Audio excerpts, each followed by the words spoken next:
Okay, here's just a quick overview of how I use Anki.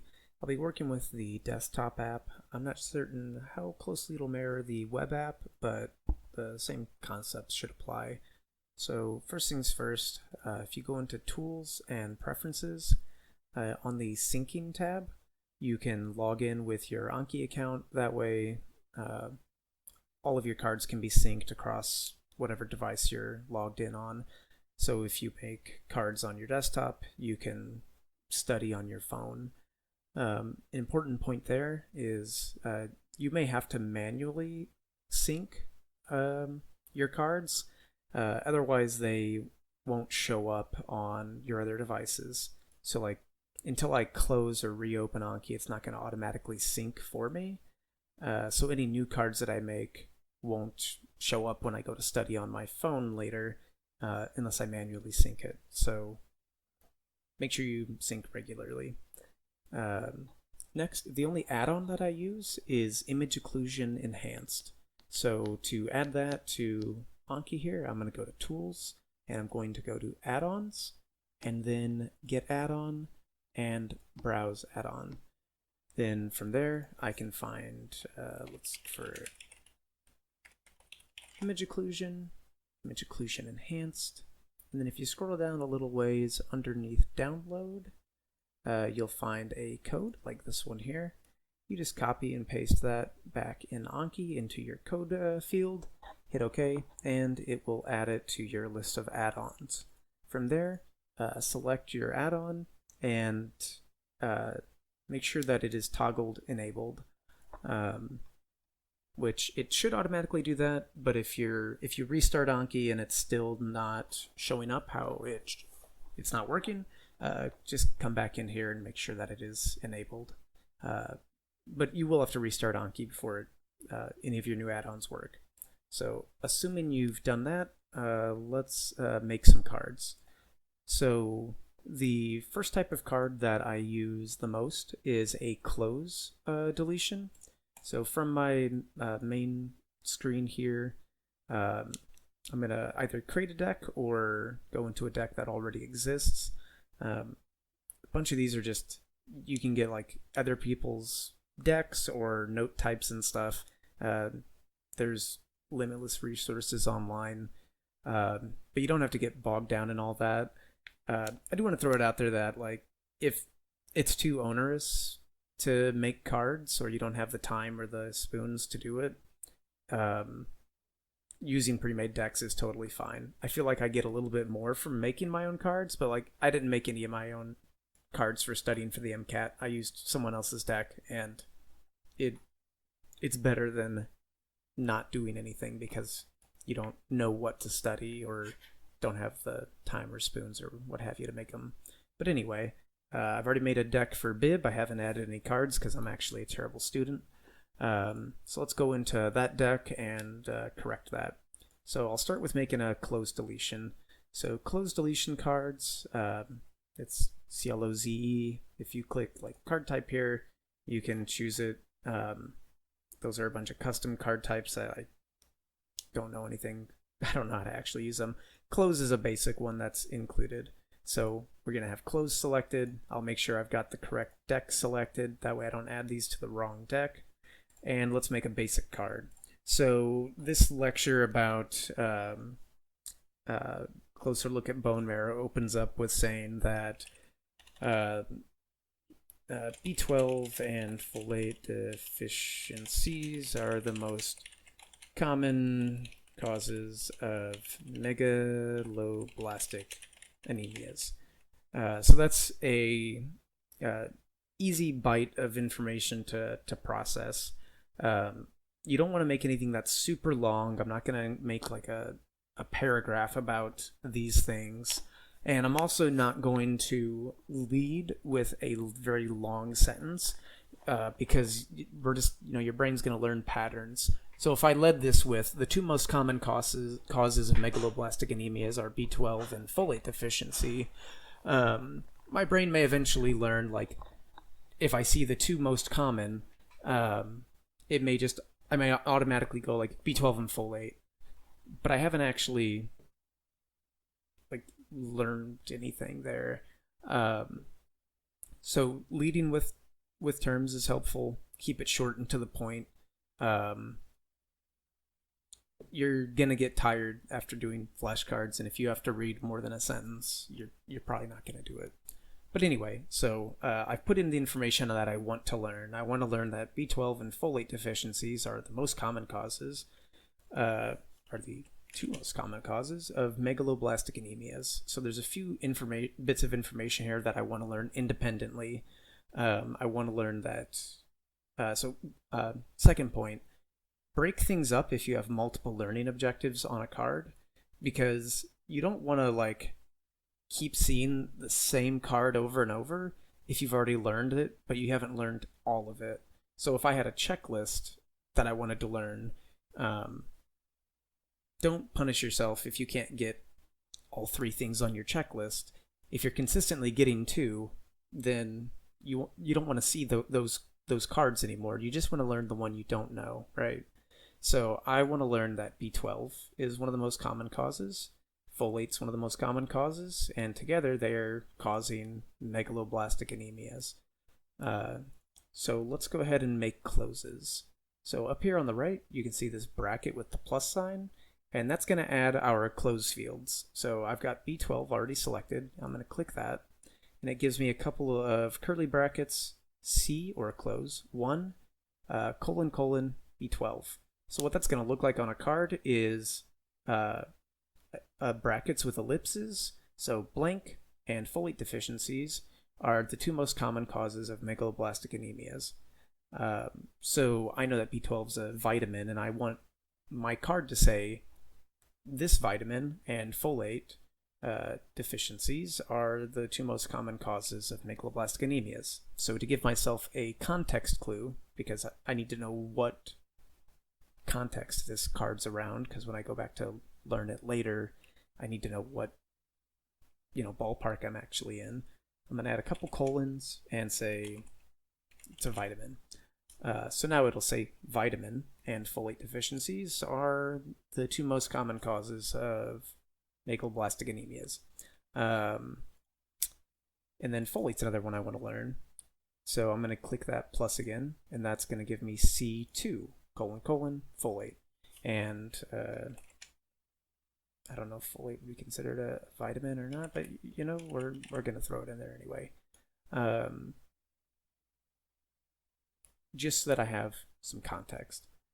So this is going to end up creating 2 cards. One card that says blank and folate deficiencies, and a card that says B12 and blank deficiencies are the 2 most common causes of megaloblastic anemias. So we'll make that a 3rd one.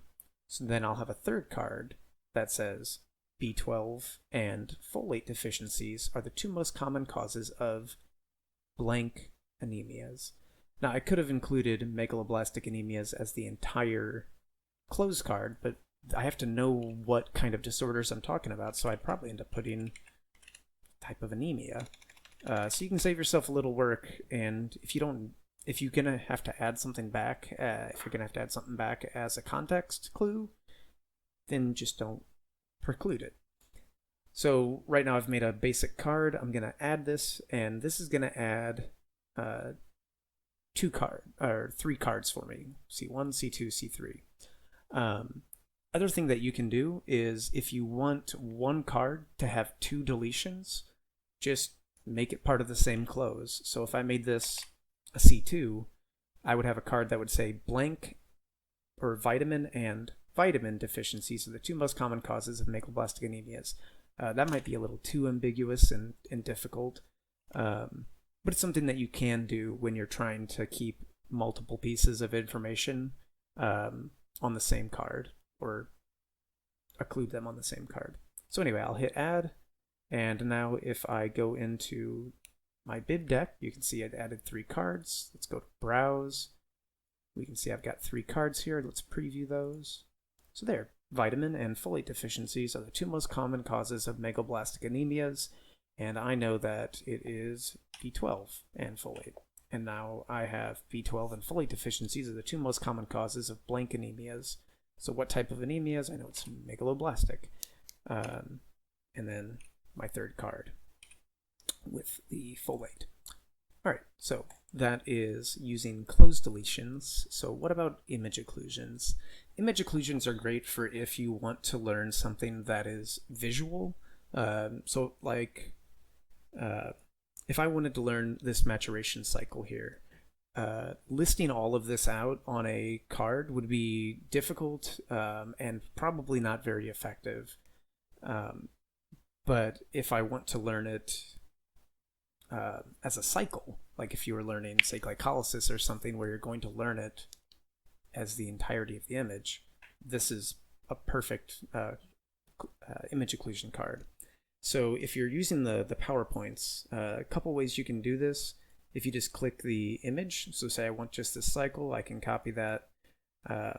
And if I go into Anki and add, make sure I've got my correct deck selected. On the right, because we added image occlusion, we've got this button here now. And when I click it, it is going to automatically paste whatever's on my clipboard into image occlusion enhanced. Now, if I wanted the entire slide, say I want this field here, not from here, say I want a field because I need to give myself context clues, I could go to field and add the title in here. But if I want to save some work, I can just right click the side, copy, and now when I go into image occlusion, get rid of that, or go back into Anki and hit add, it pastes the entire slide. So that can be really helpful. Another way you can do this is with screen clips or screenshots, but just bear in mind that a screenshot is taken based on the number of physical pixels on your screen that an image is taking. So if I zoom super far out and grab a screenshot of this, it's gonna be super blurry. It doesn't matter how high resolution the image is. So if you're gonna be doing screen caps, zoom in as far as possible before doing a screen grab, so that you get as high definition of an image as you can. But if you can just copy an image, that's less work and it's higher fidelity. So do that instead. All right, so once you're in image occlusion enhanced, we're going to add some masks in the mask editor.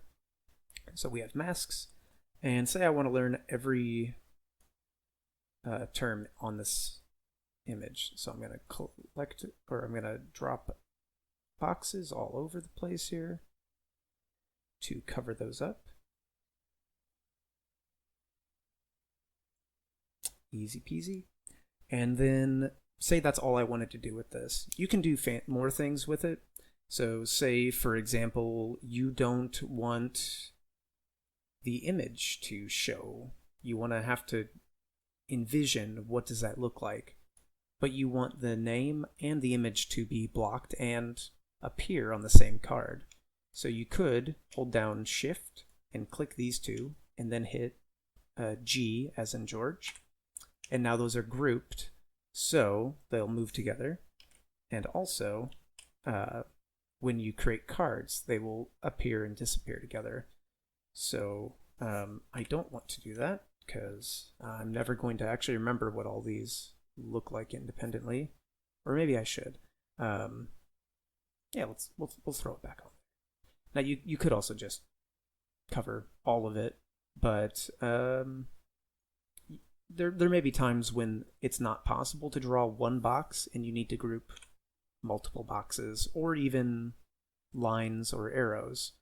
So if you wanted to, say, have a term off to one side but then have an arrow that connects it, you could also group that with a box to appear and disappear.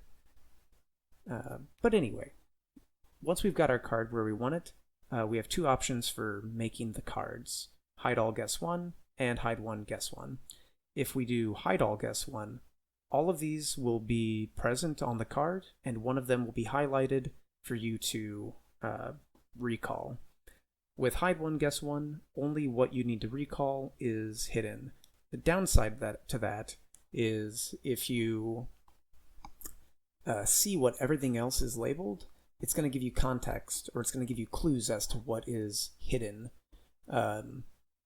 So you may not know that this is a myelocyte or whatever it was, but if you don't see myelocyte listed anywhere else, you don't actually know it. You just know that it wasn't present elsewhere. So I like the hide all guess one. While I'm in here, another useful feature, you got this layers tab over here.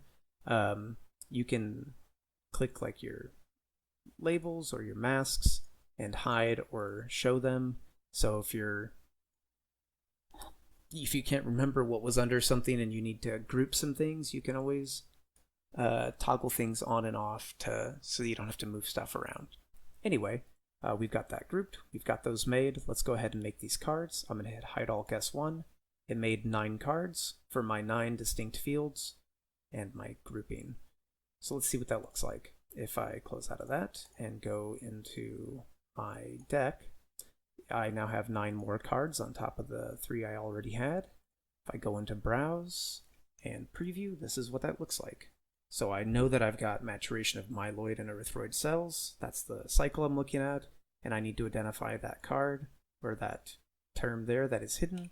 So that's a myeloblast, next card, and so on and so forth. So this is a really excellent way for to learn different more visual information. Like another way to do this would have been, I could have created a bunch of cards where the terms were not hidden, but the images were, and then I need to actively recall what does that cell look like. That'd probably be a better way than completely hiding it and hiding everything else, because then I have absolutely no context, which, unless you're a lot smarter than me, it's not going to be very helpful. So that's how to use image occlusion cards and how to use close deletion cards. As far as what this would look like in actual like studying, if I went into like study now, Anki's based on like spaced repetition and active recall. So I would get this card, vitamin and folate deficiency, they're the 2 most common causes of megaloblastic anemias. I would have my answer in mind and then show answer, so B12 and folate. And then I have 4 options. Again, hard, good, easy. Just be super honest with yourself. If you knew it, hit easy. And that's going to change how often it'll show up. But no card ever fully disappears. It might show up in a month from now, once you're in a rhythm and doing like your cards every day, or as often as you can squeeze them in. But like no bit of information ever truly disappears, because spaced repetition requires that things be repeated. But if it was difficult for you, you need to see it more often for you to truly commit it to memory, to really learn it. A couple of useful things in here. If you're finding a card is not good, if you go into more, you can delete it outright, be like, that's a terrible card, I shouldn't have made that. You can suspend it, you can bury it, you can flag it. Like, say you want to go back and look at, let's flag it red. So then when I go in to look at my card flags, I can see like cards I wanted to edit, maybe. Like, oh, okay. Now I can go back and do my edits and edit it in place instead of just outright deleting my card. So on and so forth. So anyway, that is how I use Anki. Hope you found it helpful.